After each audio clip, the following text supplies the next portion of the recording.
Hello, and welcome to Insights with Dr. C. I and my wife, Mary Carpenter, are the owners of Insight Counseling Services in Rochester. Today we have two special guests with us. This is Maria Dionisio, and she is a licensed master social worker and works in the office with people of all ages.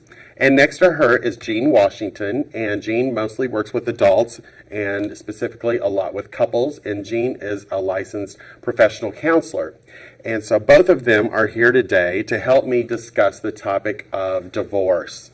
Divorce is very prevalent in our society. There's a lot of research that will show that up to 50% of marriages will experience divorce. And so it happens all around us. I'm sure you know several people in your life who have been divorced. Maybe you've been divorced. Maybe your parents were divorced. So this is a very broad topic, naturally. So we're going to bring up a few points about it today and discuss it. Naturally, we can't encompass everything that probably the three of us know about the process of divorce. But so thanks for joining me. Well, I'm so happy to have both of you here with us. Thank you. Great. So let me first start out with asking, what can a person do in a positive way to begin to get over or heal from the divorce? Which one of you would like to kind of take that? Well, I can start. There's so many things we can do to help in terms of a divorce, and it's in ways of support, really. If you can get a good counselor that you have a really good connection with, that's really, really important, because this is one of the toughest things someone can go through in their life. So you really recommend somebody going through a divorce that they find a counselor, that they get into counseling? Absolutely. Okay. Because this isn't something you want to try to go through on your own. It is literally one of the toughest things you can go through in your life. At what point would you recommend, or Maria, you recommend someone get into counseling when they start going through the divorce process? Is it when you first start talking about divorce? Is it after you're legally divorced? When would you recommend that someone jump into counseling? Well, I was thinking, as soon as the decision has been made, you might want to get support. I know that in my experience with someone who is going through the process and it hasn't been finalized, they're experiencing family and friends kind of dropping off because they're taking sides and that sort of thing. So they're already losing support, and it hasn't even been final yet. So whether it is through counseling or some other source of support, making sure you have that. Okay. Anything? I totally agree. And sometimes, they may be in couples counseling because they've been trying to save their marriage, and so they will already have been in counseling and been familiar with that. But absolutely. And anytime you have that need, it's never too early to get into counseling. You don't have to wait until a certain time. Right. I think all three of us would agree and understand the research that early intervention is really important. So the first inclination that you might go through this is something that you want to act on in early intervention and get in and start processing it with someone. I think it's really important. Absolutely. Okay. What other positive ways could a person begin to heal from this besides entering counseling, or what are some of the goals for counseling? Well, actually, Doug, I've been through a divorce myself, and it was 11 years ago. But one of the best things I was able to do for myself was go to divorce care at a local church. And I know divorce care is offered throughout the country at local churches, and you don't have to be interested in church to go to divorce care. It's a separate thing. And the good thing about divorce care is they offer every week. They have a video session that's going to be informative, giving you good information about divorce. And then they also have a group session where you get a chance to see other people that are hurting from divorce. And part of that is you're not the only one going through this. There's other folks going through it. And it gives you a chance to kind of get out of your own troubles and have some compassion for someone else at a time when you've been so self-absorbed, because really it's so hard to get through, and it's hard to think of anything about what you're going through at that time. So divorce care is really a wonderful program offered throughout the country. I would agree with you. I'm familiar with divorce care too, and it is I think the company that puts it out is based in Texas, I think, but it is a nationwide program that any church can adopt. and take on and put on. And actually, my wife and I have even taught divorce care before, and it's just full of great information if you're in the process of a divorce. And I think you're exactly right. It gives you that opportunity to be around other people who are going through this same issue, because so many times when we go through an issue, it can feel like we're just alone, that we're just by ourselves going through this and nobody understands how I feel or think. But I think the videos that they show, the information that they impart, the group sessions that they offer helps you understand and see that you're not the only one going through this. And it's just a wealth of great information. So I think you bringing up the idea of divorce care is great. And I know that there are numerous churches in Oakland County who offer the divorce care program, of various denominations. And like you said, you don't have to be a member of that church or that organization or anything, because it's a nationwide program. Right, and it's not just for the adults. They have a kids section too. Right. So you can bring your kids, because kids need to heal, as well during this time. It's an awesome idea. Yeah. And the other thing I'd really like to bring up, and a lot of people don't like to hear this, and maybe it's sometimes a little later on when this comes up, but the word forgiveness is really, really powerful, because when there's a divorce, if you can get to the point of forgiving your spouse, your ex-spouse, and also forgiving yourself for anything that you may have done to contribute to that marriage failure, that's really important. And I think sometimes people want to hang on to that for, lack of forgiveness because, maybe say the ex-spouse isn't sorry for what they did, right? Or maybe what they did was so bad they just feel like that's unforgivable. But the bottom line is, forgiveness is about grace. And, there's books written about forgiveness, many, many books. So it's a topic we can't even, really fully cover here. Absolutely. But I really like, the one definition I had read recently is, basically when you forgive, you're allowing yourself, if you don't forgive, you're taking something from your past that happened, and you're allowing that to stop you from having the future that you could have, of being the best you could be, And when you fill your heart with that bitterness and anger, it can't be filled with anything else until you get rid of that. So really forgiveness is for the person themselves. Absolutely. And I think forgiveness, so many people think of forgiveness as an event. And I think forgiveness is a choice. And you may have to choose every day until it becomes a part of you to forgive this person. Absolutely. And there may be triggers. You may have forgiven them one day. The next day, you might go by a restaurant where you have some really deep memories of your marriage, and it just brings it all back, and then you have to re-forgive.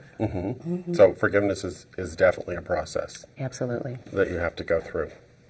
So another thing that I often hear in counseling is, how are we going to tell the children about divorce? And that can be a very painful discussion and very painful talk with our children.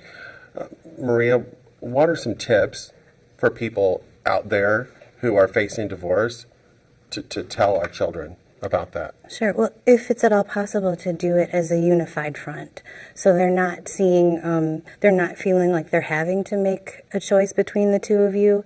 And I don't know if you wanted to add to that, but I think that would be one of the main things that I would suggest, is to be able to share that together and allow them to have some moments to talk about how they're feeling about hearing this information.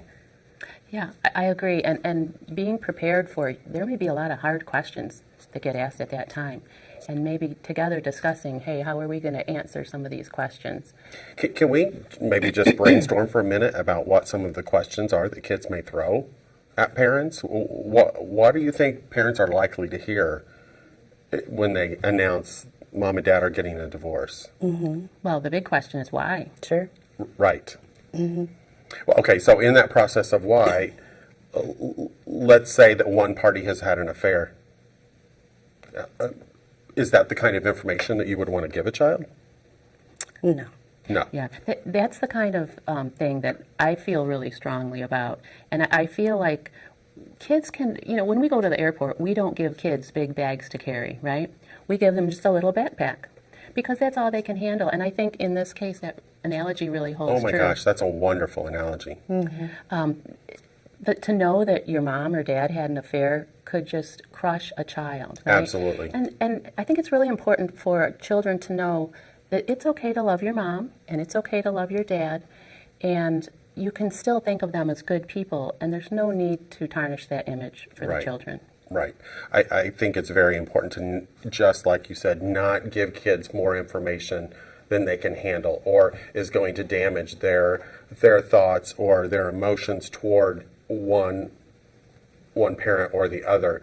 I think it's important that the parents say, we have come to the decision together that this is the best option for us at this time, that we feel like we are no longer able to kind of work together in a family way or whatever it is that you want to say, but keep it general, that this isn't working out between mom and dad still care about each other and care about the well-being of the other person, but we're just no longer going to live together and be united in this way.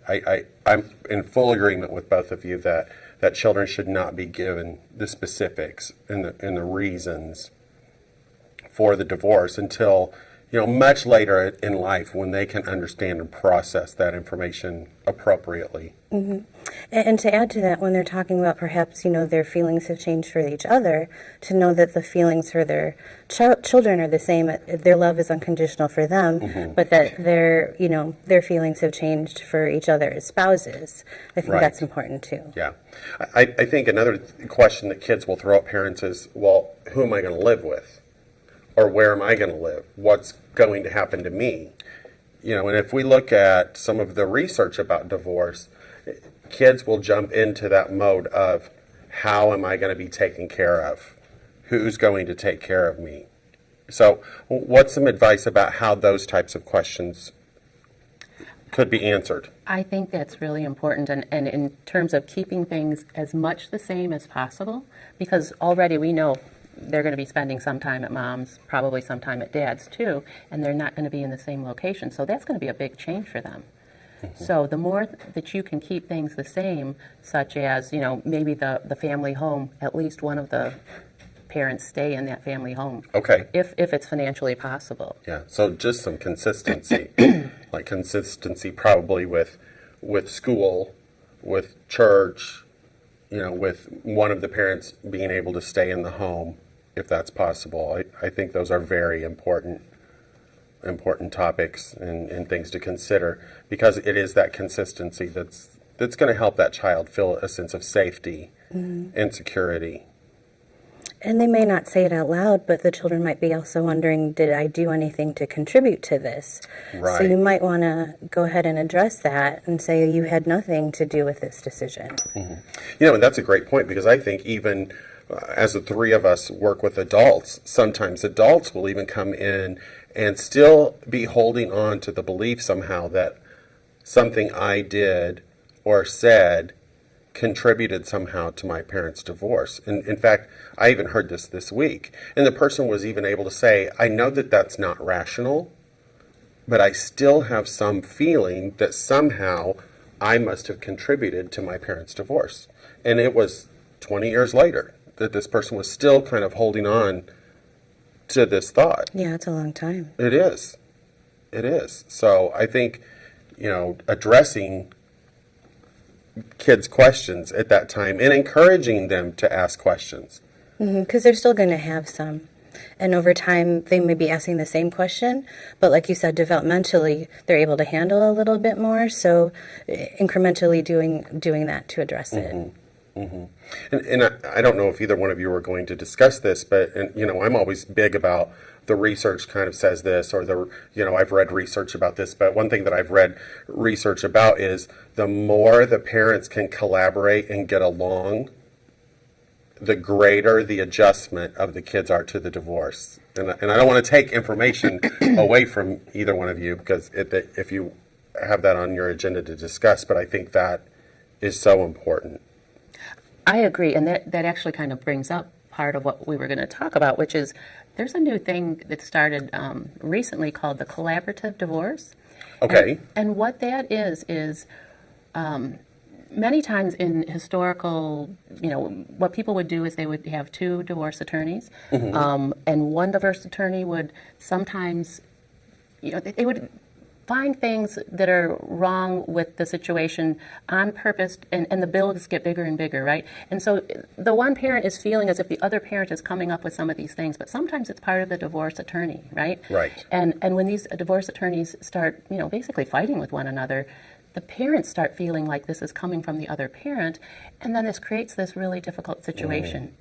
So what the collaborative divorce is, it's attorneys who have, there's a whole program out there for this, but they agree that this is not what they want to do. They want to actually create a situation where the parents are going to get along afterwards, right? Because the divorce itself, the way that's handled, can make a difference in how the children and how the parents get along and how the whole thing is, how they recover from it. Absolutely. So there's usually a financial planner, a counselor, and there can be up to 2 divorce attorneys. They can still have their own attorney, but it's done in a collaborative way.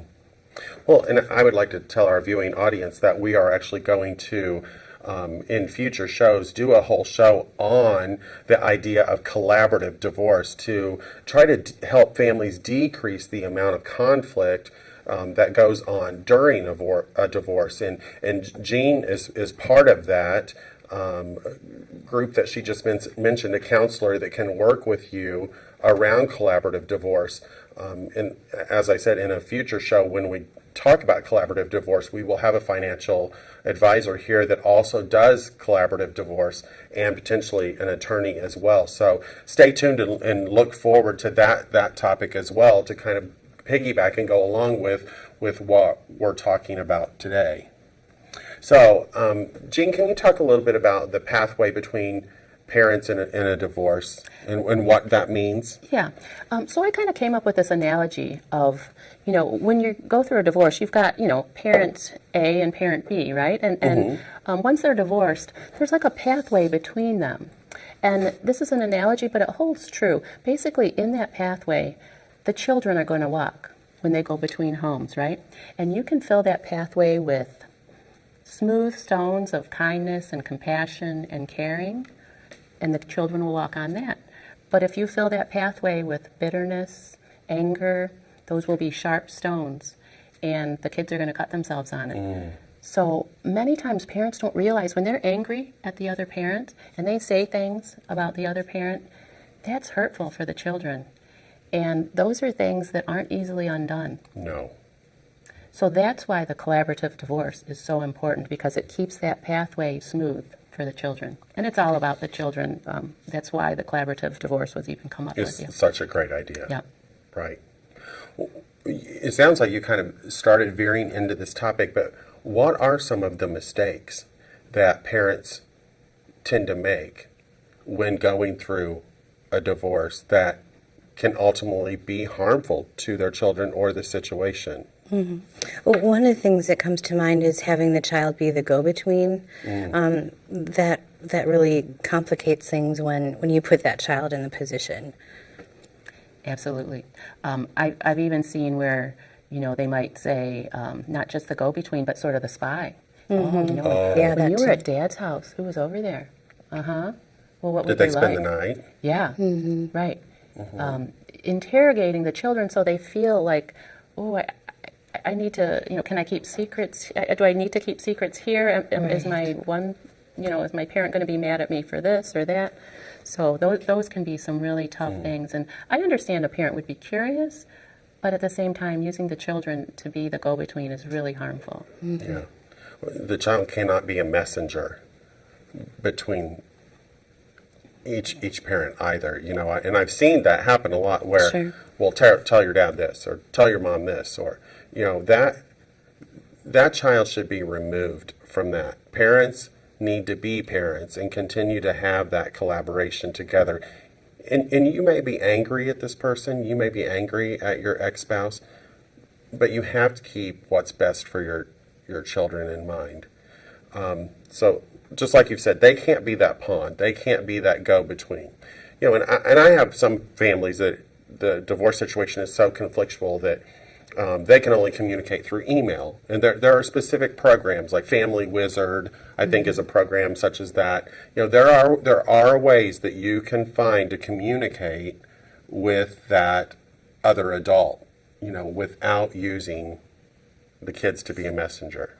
Right. And there are some good things that parents can do, like go together to the teacher-parents conference, right?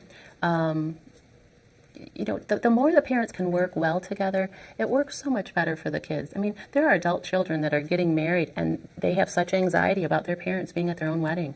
Oh, yes. Or at a funeral or whatever future event. So this isn't something that just, surrounds the divorce itself, but it goes out for years and years. And so if you can be flexible with your ex-spouse, and if they want to change up parenting time because, say, it's grandpa's birthday, and it normally would be your night, if you can be flexible and say, sure, I understand, he will want to go to grandpa's birthday party. What comes around goes around. Yeah, and along with that, with parenting time changes to as much as possible, if you know ahead of time, for the kids to be on top of that too, because so much is changing around them that they have no control over, and to just feel kind of like they're flopping around here and there, and without knowing where they're going to be sleeping tonight, that's a lot on them. Absolutely. Any other ideas of things that you guys had thought about or wanted to talk about with mistakes that parents make? Wow. There's so many in terms of, it really is about, if you don't like that person that your ex-spouse has, whatever they represent to you now, there's really no place to tell the kids that, because the kids really need to think well of their mom and their dad, and they need a mom and a dad. If their parents are around, it is so essential for them to have a good thought for both their mom and dad. And, to add negativity about one parent or the other, children will notice when there are things, maybe one parent isn't behaving as well as the other. They can pick that stuff up on their own. Right. And they don't need another parent to reinforce that. And that's an area that I was thinking about too, is I see so many times that the children hear so much negativity maybe about the other parent. Sometimes it's blatant. Sometimes it's through sarcasm. Sometimes it's through snide remarks, or you're just like your dad, or when you do a certain activity or a facial expression, or I almost liken it to a volcano. A volcano can erupt, and so I almost equate that to anger. But then a volcano can also just kind of bubble out the top, and I see that as almost like sarcasm and snide remarks. But even with those sarcasms and snide remarks, that inside that volcano it's still however many degrees, and it's just boiling, ready to erupt. So parents have to be very careful about what you expose your children to when you're discussing just information with them, or you're referring to the other spouse. Don't make snide remarks about the other spouse. Don't use sarcasm. Don't blatantly talk about the other party, because I think that is so damaging to the child, because the child is sitting there loving both of you and then feels confused about, well, who do I be loyal to? Absolutely. And there can be such guilt associated with that, right? Absolutely. I've actually seen where a parent has told their child, don't talk to that boyfriend when they're over at mom's house. They're not a good person. And wow, that's heavy. What if the child likes that person? And it's so much better for them when they're over there if they can like that person, right? Through life, you're always going to find people that you don't really care for, right? It may be a boss, it may be a coworker, it may be, somebody at church, whatever. And as a spouse or as the ex-spouse, you may have some feelings about your ex now having a boyfriend or a girlfriend or whatever the case might be, and that they're going to be around your children. But again, that's an adult issue. if there's something that you're uncomfortable or don't like, you need to, as the parent, speak to the other parent about that, or just recognize I'm going to be uncomfortable about this. But the child can't be given that kind of information or told, well, you can't talk to that person, or you can't refer to them as your stepmom or your stepdad, or even call them mom, when you're in that home. Because I think you're exactly right. We can put so much guilt on the child that then they begin to have psychological problems, from carrying that guilt. And that is just not the place in life that I think any of us intentionally would want to put our children. Absolutely. It's very hurtful. Yeah. So we definitely have to watch out how we're communicating to our children, what message we're leaving them with, what even impressions that we're giving them about divorce or about the other spouse. Because just like we mentioned before, the research, there's a big body of research that shows the more collaboratively that the parents can get along, the more adjusted that the children can be. Because I get that. I'm sure you guys get that question a lot too. Well, how do I know if my kid needs to be in therapy over the divorce? Well, I think, and you could probably speak to this more so than I could, but, you have to look at their behaviors. But one of the biggest indicators is going to be how well are mom and dad getting along and communicating. Mm-hmm. And along with that, if their eating habits or sleeping habits are changing, if they're changing who they're hanging out with, if they're not doing as well at school, if they're kind of withdrawing in general, those are some of the things that come to mind with that. Right. Well, unfortunately, we're out of time. As I said at the beginning of the show, this is such a huge topic. There's so many areas that we could discuss. Maybe at some point we could have both of you back and we could continue the conversation. That would be great. And we could present some more information on that. Wonderful. Well, I'd like to wrap it up today by just telling you that on our website, you can go to our website, insightcounselingpc.com, and if you have questions or ideas that you would like to hear presented, just leave us a message, or you can visit our Facebook page, Insight Counseling Services as well, and do the same. Until next time, live well.